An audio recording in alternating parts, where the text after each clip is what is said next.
कर्नाटक में ईवीएम पर मतदाताओं के भरोसे को लेकर किए गए सर्वे से राजनीतिक बवाल शुरू हो गया है। इस सर्वे में दावा किया गया है कि राज्य के करीब 90% लोगों ने ईवीएम पर भरोसा जताया है और 2024 के लोकसभा चुनाव को स्वतंत्र व निष्पक्ष बताया है।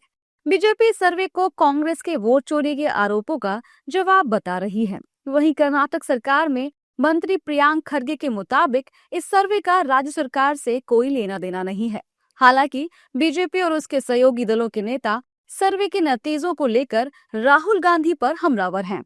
इनका कहना है कि जिन राज्यों में कांग्रेस जीतती है वहीं ईवीएम सही होती है, जबकि जिन राज्यों में बीजेपी की सरकार बनती है वहां ये वोट चोरी के आरोप लगाते हैं।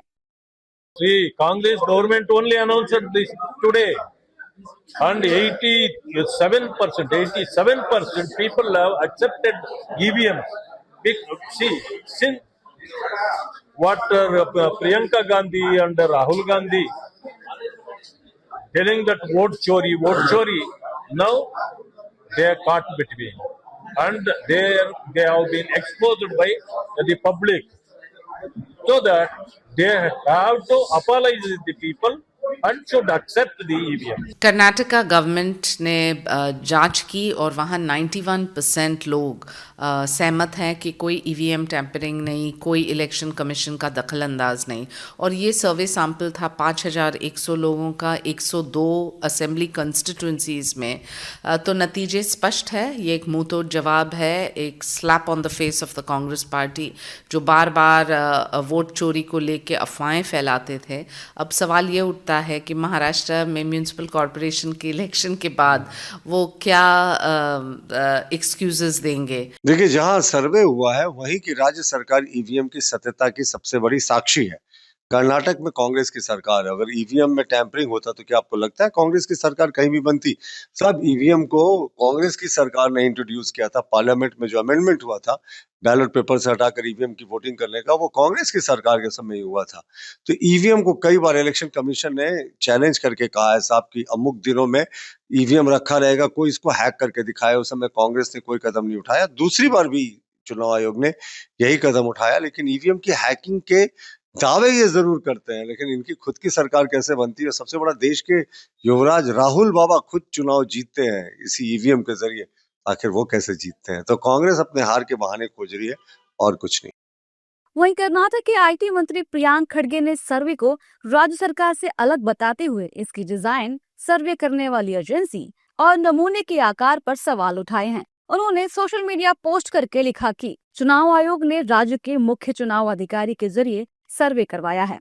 सर्वे पीएम मोदी के साथ पीएमओ में काम करने वाले उस व्यक्ति की कंपनी ने करवाया है जिसने उनकी तारीफ में एक शानदार किताब भी लिखी है।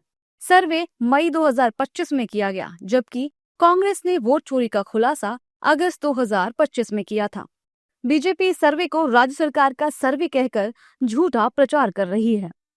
ये सर्वे कर्नाटक के 102 विधानसभा क्षेत्रों में किया गया था। इसमें बेंगलुरु, बेलगावी, कलबुर्गी और मैसूरू प्रशासनिक डिवीजनों के 5100 लोगों को शामिल किया गया।